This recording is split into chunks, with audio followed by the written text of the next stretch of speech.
Bienvenue à cette autre sortie consacrée à la grande interview sur votre chaîne panafricaine, Pan-African Media, qui aujourd'hui dépose donc ses valises dans une partie du continent africain, plus précisément en Afrique centrale.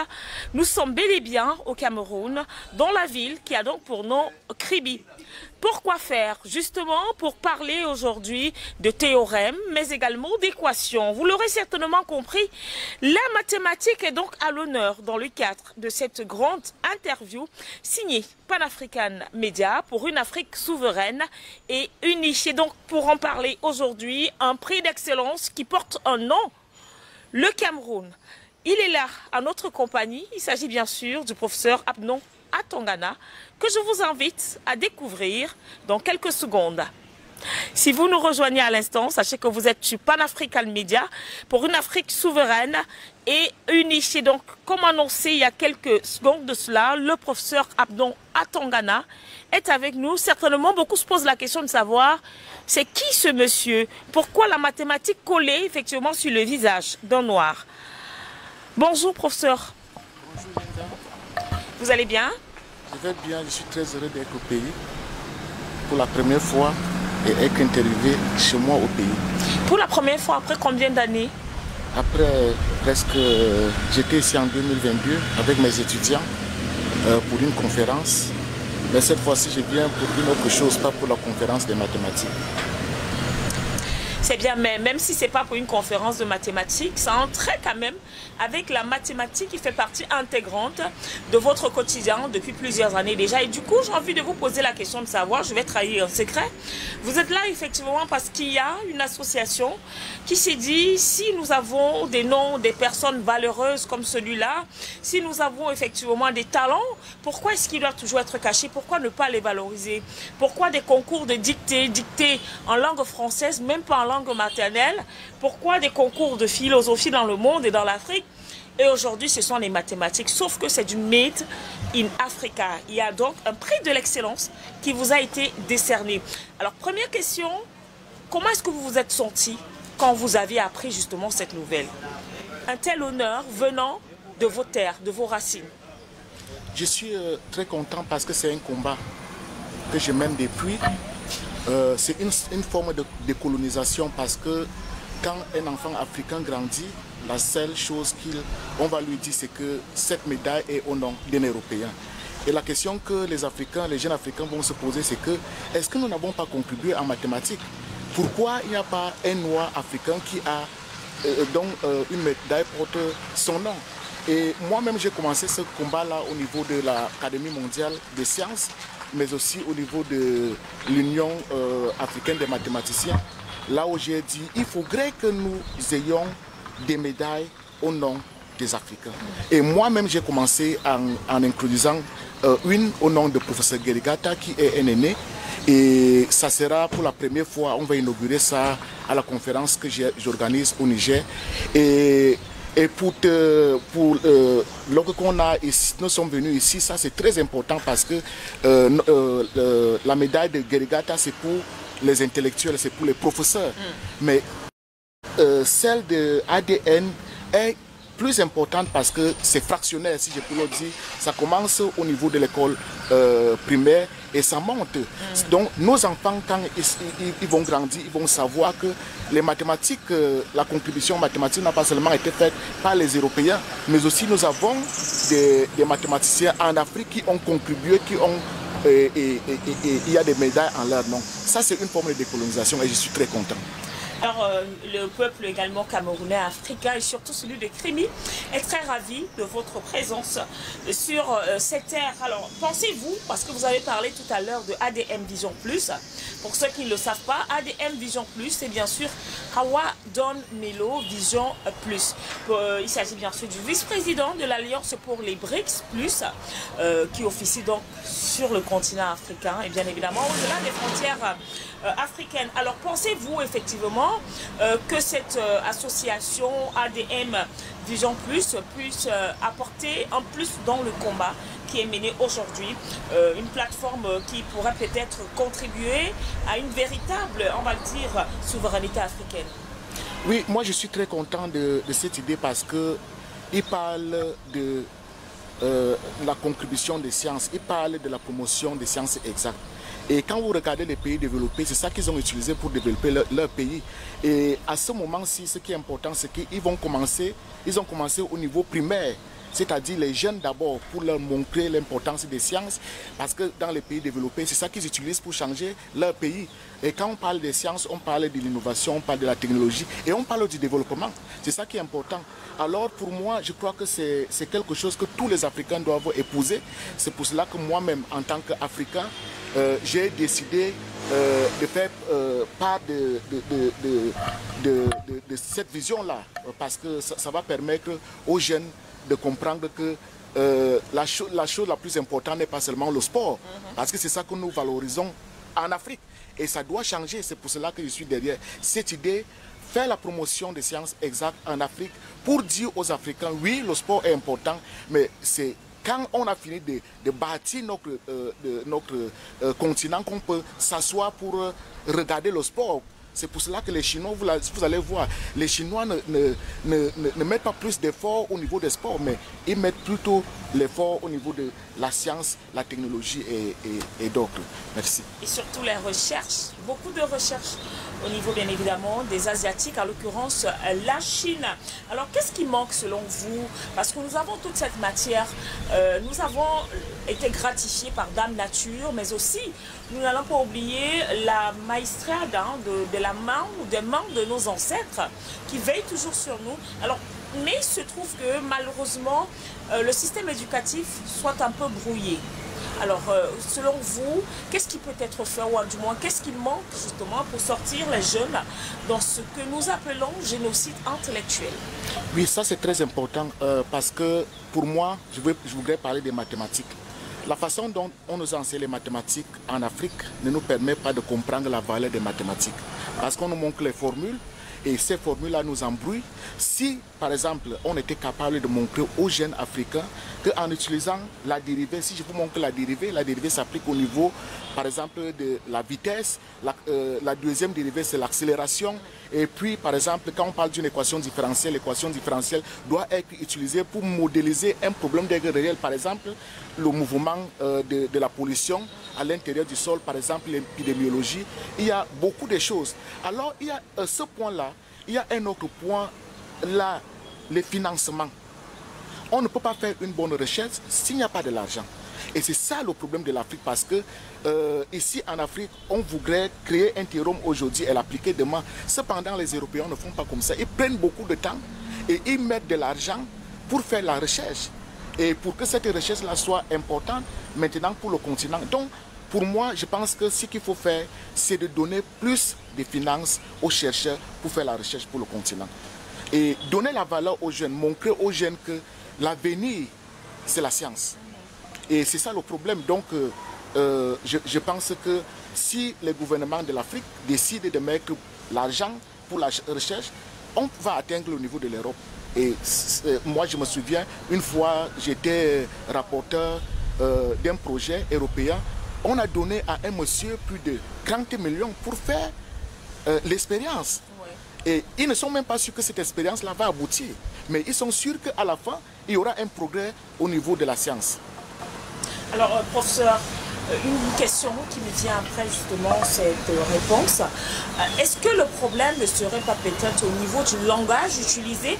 Est-ce que ce ne serait pas, avec ce combat justement, une occasion, une aubaine de valoriser les langues maternelles et pourquoi pas sortir des livres sur la mathématique ou encore sur tout ce qui est physique et autres en langue maternelle pour que le message passe plus? Parce que je vous prends pour exemple les pays de l'Alliance du Sahel, parlons du Mali, du Niger, du Burkina.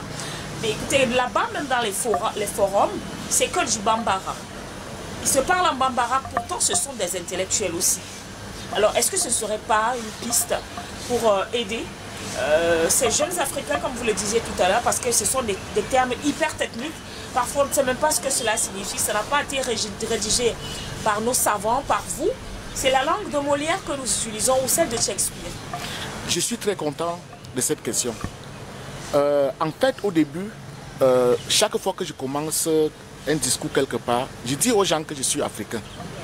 Et je m'en fous de la langue française. Que je fasse les fautes, ce n'est pas mon problème parce que c'est une colonisation. Et au début de cette année, moi j'ai assisté à un colloque où les anciens chefs d'État veulent avoir une langue officielle pour l'Afrique. Et on était en Tanzanie. Par exemple, l'ancien président du Kenya était là. Et on a discuté. Ça, c'est très important. C'est une chose qui nous a décrit. C'est-à-dire, quand je parle à quelqu'un avec une langue étrangère, c'est la tête. Il faut réfléchir, convertir ça, comprendre ça en étonne. Et maintenant, chercher à comprendre la science qui est derrière. Et moi, j'ai envie, avant de mourir, de voir une langue officielle africaine qui est utilisée pour la science. Et cela, on doit avoir vraiment, on doit fournir des efforts, c'est-à-dire les gens qui font la chimie, les gens qui font les mathématiques, les gens qui font la physique, on doit être ensemble pour bâtir cette langue-là. Et moi, je crois que la Chine est une preuve. C'est-à-dire les Chinois sont premiers presque partout parce qu'ils ont compris que quand je parle à mon enfant en sa langue, c'est l'âme. Je parle directement à l'âme. Donc, je crois qu'il est temps pour l'Afrique de commencer à enseigner leurs propres enfants en utilisant les langues africaines. Alors, ce qui remet donc sur la table des discussions, des réflexions, le combat pour un retour effectivement aux sources vernaculaires, aux sources maternelles. Et nous en profitons d'ailleurs pour féliciter le gouvernement du Burkina Faso qui a donc décidé, voilà, dans les jours à venir, à introduire un programme en langue dans les établissements. Et d'ailleurs, il y a les uniformes des élèves qui seront désormais faits à base du tissu local, le Dongfani. Pareil avec, bien sûr, les professeurs qui sortiront dans les prochaines sessions de l'école de formation des professeurs. La tenue à la place de la toge sera effectivement du Dongfani. Donc c'est un pas. Nous revenons donc sur ce qui nous réunit ici aujourd'hui pour parler des pays des BRICS. Les BRICS aujourd'hui qui séduisent, on va le dire, grâce à une politique multipolaire.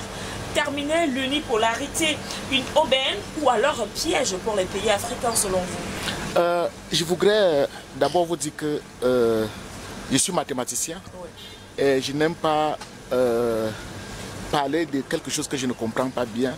Mais ce qui est sûr, c'est que nous les Africains, nous sommes déjà bien éclairés pour prendre des décisions concernant l'Afrique. Et je sais que BRICS, il y a beaucoup des pays de l'Afrique qui sont là. Mais la seule chose que je ne voudrais pas comprendre, c'est que je ne voudrais pas que les Africains croient que la manne va venir du ciel ou bien des BRICS pour changer notre continent. Parce que tout dépend de nous. Il faudrait qu'on se tienne main dans la main pour discuter les problèmes que nous avons ici en Afrique et voir comment on peut donc utiliser cette alliance BRICS-là pour relever nos défis. Je ne voudrais pas que les jeunes Africains pensent que non, on va tout attendre de l'Europe. Il faut qu'on contribue pour qu'ils nous respectent. Donc, je ne voudrais pas beaucoup parler. Le président de la République avait dit l'école aux écoliers, la politique aux politiciens, et moi aussi j'ajoute les mathématiques aux mathématiciens. Je laisse ça pour les politiciens. Alors, vous avez parlé tout à l'heure du financement. C'est un appel justement à nos différents chefs d'État d'essayer de penser, de faire comme les autres en mettant quand même un budget adéquat pour justement le développement des recherches et autres. Alors aujourd'hui quand même, professeur, quelle équation propose justement la mathématique, puisque nous sommes dans votre domaine, dans la lutte pour la souveraineté monétaire sur le continent africain? Je voudrais d'abord vous expliquer ce que c'est que la mathématique en termes simples. Ouais. C'est-à-dire quoi? Qu'est-ce qui se passe? C'est que Dieu a créé le monde. Et le monde est compliqué. Et l'une des choses que Dieu nous a demandé de faire, c'est la multiplication. Nous faisons ça bien en Afrique. Mais la deuxième des choses, c'est quoi? C'est qu'on doit contrôler le monde. On doit contrôler notre environnement. Pour le faire, il faut d'abord observer. Après l'observation, on convertit ça en termes mathématiques. On essaie de résoudre l'équation et voir si ce qu'on a regardé au niveau de la nature correspond avec notre équation mathématique. Alors, ce qui se passe au niveau de la question que vous avez posée, il faut une étude approfondie, avoir des paramètres, observer, avoir des hypothèses. Et maintenant, nous serons donc capables de construire une équation mathématique qui pourra nous donner une prédiction. Et pour le moment, je ne peux pas vous dire que je vais utiliser X carré plus Y pour résoudre le problème des monnaies en Afrique. Il faudrait que beaucoup de personnes s'asseyent, qu'on essaye de voir le passé, le présent et le futur. C'est tout ce que je peux dire. Alors, professeur, nous allons prendre congé de vous tout en vous souhaitant de passer d'excellents moments dans votre pays, sur vos terres. Et nous rappelons que vous avez justement une conférence, je crois, au Niger, oui, dans les prochains jours. Et en Afrique du Sud aussi, parce que la conférence du Niger, c'est parce que je suis chargé des recherches et de l'innovation au niveau de la African Mathematical Union. Et au niveau de l'Afrique du Sud, ce qui s'est passé, c'est qu'on a constaté que les mathématiques ne sont pas appliquées en Afrique.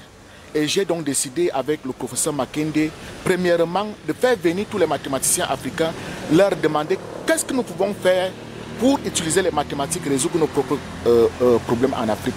Et ce qui s'est passé, c'est que nous sommes en collaboration avec International Council of Applied and Industrial Mathematics. Alors j'ai donc j'ai voulu faire venir les ministres de tous les pays, j'ai voulu faire venir les chercheurs de tous les pays, mais il y a un problème de finances. Parce que je peux vous dire que l'année passée, la conférence que j'ai organisée au Rwanda, j'ai contribué moi-même plus de 20 000 € venant de ma poche. Parce que j'ai eu une médaille de l'UNESCO, j'ai utilisé cet argent-là parce que j'ai vraiment besoin de faire quelque chose. Donc la conférence là sera là au Niger et il y a une autre qui sera en Afrique du Sud. Oui. J'espère que vous allez venir. Bien sûr. Alors, pour vous titiller un tout petit peu, ça veut dire que la mathématique, ça paye 20 000 € un prix à l'UNESCO. C'était 50 000 €. 50 000 €. Oui. Ça paye alors? Ça paye. Donc les jeunes peuvent se lancer dans la mathématique, mais de faire la bonne et la vraie mathématique. Oui. Parole d'évangile africaine.